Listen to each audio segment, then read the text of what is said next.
Hello साथीहरू, आज चाहिँ म खाँदैछु।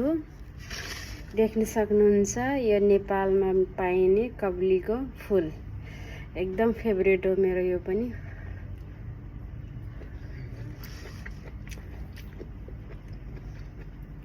यो चाहिँ आलुको र मुङ दालको झोल, अनि यो चाहिँ करेला फ्राई।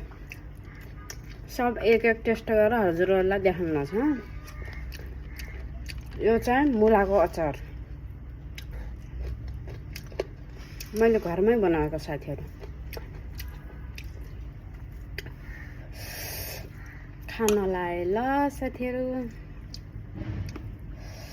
आज लास्टै भोक लाग्थ्यो, बिहान नास्ता पनि गरेको थिएँ, त्यही पनि चक्कर आछ मलाई।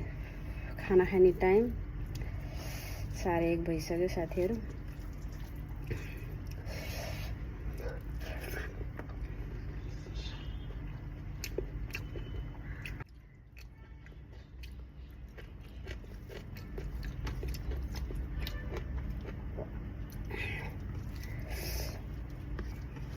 झोल झोल चनाका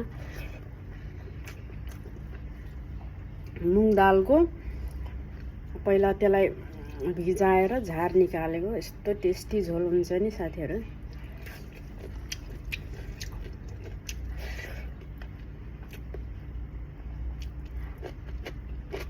करेला पनि फ्राई एकदम टेस्टी लाग्छ मलाई।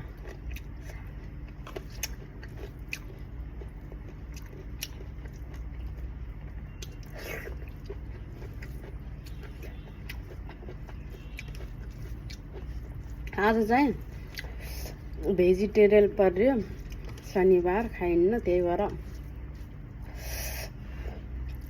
के तरकारी बनाऊँ जस्तो लागेको थियो।